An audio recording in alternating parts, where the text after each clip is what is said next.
Almost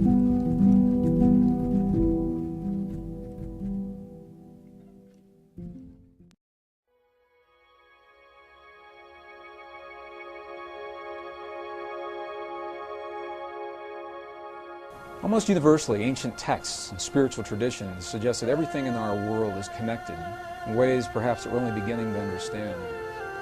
This field of energy, this subtle field of energy, is in fact described by Western scientists as a net or a web that creates what they call the underlying fabric of all creation.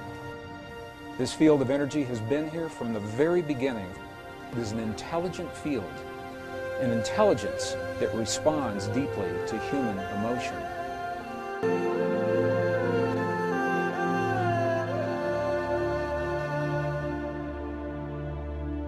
Between 1993 and the year 2000, a series of experiments were conducted in accredited scientific and academic institutions that are now supporting precisely the concepts that the ancients so clearly spelled out in the language of their time.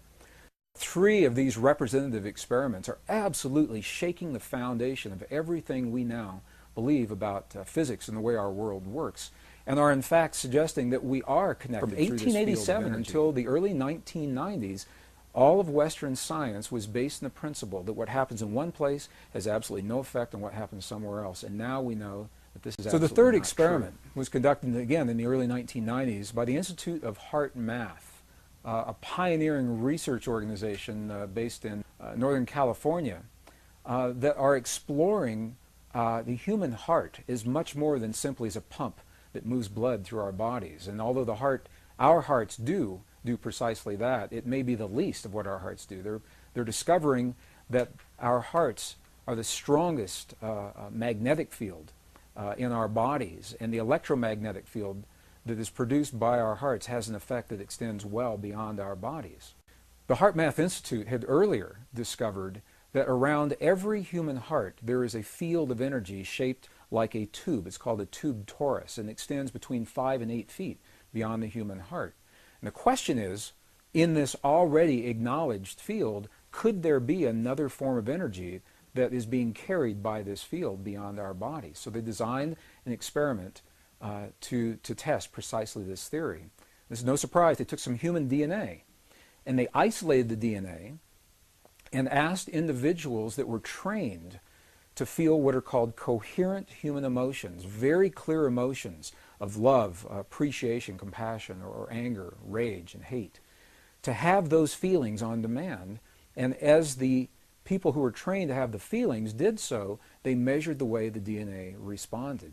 And what they found was this. They found that in the presence of appreciation, love, compassion, forgiveness, the DNA became tremendously relaxed. And what we know from other experiments is that this relaxed state of DNA actually enhances our immune response. And what the lab results, the lab notes in the published papers actually described, was that very specific kinds of human emotion have the power to change the shape of the DNA in our bodies. This is an amazing thing, because what it says is that on demand, when we choose to elicit very specific kinds of feelings and emotions inside of our bodies, we actually have the power to change the way the DNA functions in our bodies. This is the beginning of an internal technology, perhaps a very ancient technology that was described in languages of our past that we're only beginning to understand. Well, each of these 3 experiments was interesting unto itself. In some instances, the researchers were not aware of the experiments that the other laboratories were doing. And these experiments are only representative. Other experiments have been conducted along the same lines, giving the same kinds of results. When you put them all together, however, rather than being interesting, isolated experiments, they begin to tell a story. And the story looks something like this. The first experiment, Vladimir Poponin's experiment, said that the DNA in our bodies has a direct effect on our world, on the physical stuff our world is made of on the energetic level. The last experiment shows that human emotion has the ability to change the DNA that's having an effect on the world around us. And the middle experiment, the one that was conducted by the United States Army, shows that whether we're in the same building or 400 miles apart, the effect is the same. We're not bound by space and time. And as a matter of fact, the results of the experiments are saying precisely this, that you and I have a power within our bodies that is not bound by the laws of physics the way we understand them today. That something within us linked directly to the emotion of our bodies, thoughts, feelings, our prayers, our beliefs, transcends the limits of time and space the way we begin to understand them today. So now that science is beginning to tell us in its language, ancient spiritual traditions have shown us in their way, and in our own texts and documents, we're seeing references to precisely how these principles work. The question is, how do we apply them in our lives? 24 United States cities were used to conduct an experiment where people were trained to feel the feeling of peace in a very specific manner, and they were strategically placed in these cities. Each city had populations over 10,000 people. And these were documented in some of the very well-known TM studies that were done back in the early 70s. And what happened was, during the time that the people were feeling the feelings of peace in the community around them, beyond the buildings where they were having their experience, the communities experienced statistically measurable reductions in crime. Violent crimes against people, traffic accidents declined. In some cities like Chicago, where the stock exchanges, the stock market soared while peace was in place. And when they stopped their prayers, all those statistics reversed. And they did this time and time again to such a degree that the effect could be measured, and it was applied in an even greater experiment that was documented in the Journal of Conflict Resolution, 1988. And this was the experiment. It was called the International Peace Project in the Middle East. And what happened during the Israeli-Lebanese War in the early 1980s, as a result of these earlier studies, people who were trained to feel the feelings of peace were positioned throughout the war-torn areas in Israel and Lebanon. And during the time, what the researchers called the window, the prayer window, when they were feeling, people that were trained to feel the feelings of peace in their hearts, when they were feeling those feelings, terrorist activities dropped to zero. Crimes against people declined. Emergency hospital room visits declined. And they tried doing these experiments different times of day, different days of the week, to make sure it wasn't an effect of weeks or weekends or holidays, or different times of the month to make sure it wasn't an effect of lunar cycles affecting people. And when the studies were complete, what they found, although we may not know precisely why this effect happens the way it happens, we know the correlations are so high that when a certain number of people begin to feel the feeling of peace or healing in their bodies in one place, the effect carries into the community beyond the place where these people are. And it is so precise that we now know, the statisticians were able to determine precisely the number of people that are required to kickstart, to jumpstart this kind of an effect. So I'll share the formula, and then I'll describe what that formula means. The effect is first noticed when a certain number of people are participating. And that number, the minimum number, is the square root of 1% of a given population.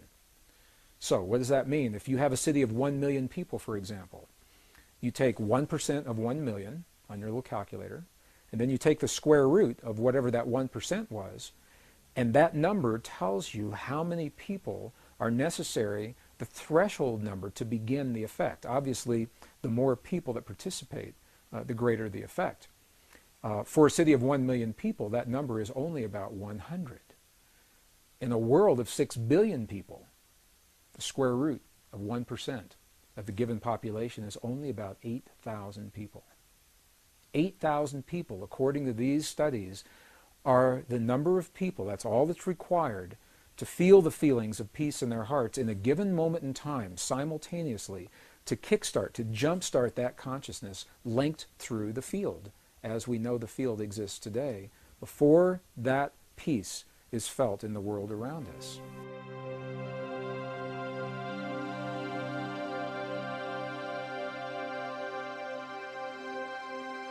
In the late 1990s, I had the opportunity to do precisely that, when I saw the footage documenting the healing of a life-threatening condition within the body of a living woman using precisely the kinds of techniques that we're speaking about right now.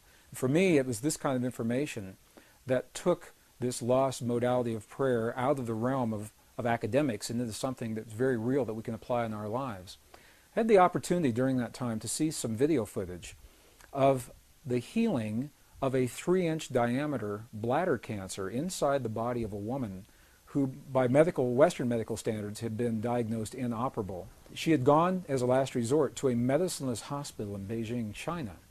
It was in this medicineless hospital where they began simply by addressing the life-affirming ways that she could change how she was living her life. They taught her life-affirming ways to breathe and life-affirming ways to nourish her body, gentle movements to stimulate the energy centers in her body. And as she was doing these and strengthening her body, at one point it made sense to undergo a process. Now I'd like to share this. I'd like to describe it to you as a very potent example of how the feeling world inside of our bodies has a direct effect, in this case a very graphic effect, on the world beyond our bodies. So in the video documentation, the film shows a woman lying on in a hospital room. She's fully awake, she's fully conscious, she believes in the process that's about to happen. Before her, there is an ultrasound technician who is running an ultrasound wand over her lower abdomen that we can see on a split-screen television. And on the left-hand side of the screen, they do a snapshot, a freeze frame of an instant in time for reference, so we can see what her condition looked like in that instant in time. On the right-hand side of the screen, we are able to watch real time as 3 practitioners stand behind her, working with the energy in her body and with the feelings in their bodies.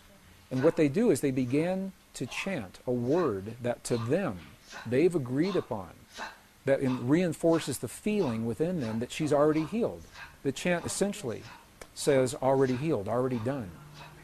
And as they begin to have this feeling and to say these words among themselves, on the computer screen, on the television screen, we can watch in real time this cancerous tumor as it disappears in less than 3 minutes real time. It's not like time-lapse on a documentary where you see a rose unfold in 30 seconds in something that normally takes days. This literally happens in less than 3 minutes. Her body responded to the feelings of the practitioners who were trained to have the kinds of feelings that they were having. And all they were feeling was the feeling of what it feels like to be in the presence of a woman who is already healed, fully enabled, fully capacitated. They were not seeing her as a woman who was sick, and they weren't saying, bad cancer, you've got to go away. It's a very, very different way of thinking about things, and it's a very graphic example of precisely how this principle works. The same energy, the same field that led to the healing in this woman's body also leads to peace between nations. It's the same thing, different scale, same principle. And I've been involved in experiments where hundreds of thousands of people joined together through the World Wide Web. We were coordinated on the internet at a given hour of time, a window of time, when we were trained to feel the feelings of peace in our bodies during that time. And when we did that, statistically, what happened in events around the world, there were wartime events, there were bombings, aerial bombings in Iraq that were scheduled, that were reversed during the window of time when this prayer was happening. Crimes against people declined, emergency hospital room visits declined. There was a computer research project at Princeton University that was able to document the field of consciousness on a global level while these prayers were going on, and they saw a little glitch, a glyph on the screen indicating that consciousness was responding to hundreds of thousands of people feeling the feeling of peace in the moment that it was occurring. And what this tells us is that the field we're working with is a measurable field. You can pick it up with equipment. It could be measured on the computer screen. This was part of the research project at Princeton University that was called the Global Consciousness Project. As we look at the world around us and we see a world that so many people is changing so very, very fast. Some people feel the world is absolutely out of control, feel powerless to do anything about it. These subtle principles remind us that we're part of all that we see, that the world around us is nothing more and nothing less than a reflection of what we have become from within. And in the language of those who have come before us, we're reminded that we must become the very things that we choose to experience in life. We must become the peace and the healing, the cooperation, the compassion, the love, the nurturing that we choose to experience in our lives. We must become those very things so that the field has something to mirror back to us. And in that way, we each are given the guidelines, hopefully, to help us to become better people. And as we become better people in that way, we build a better world.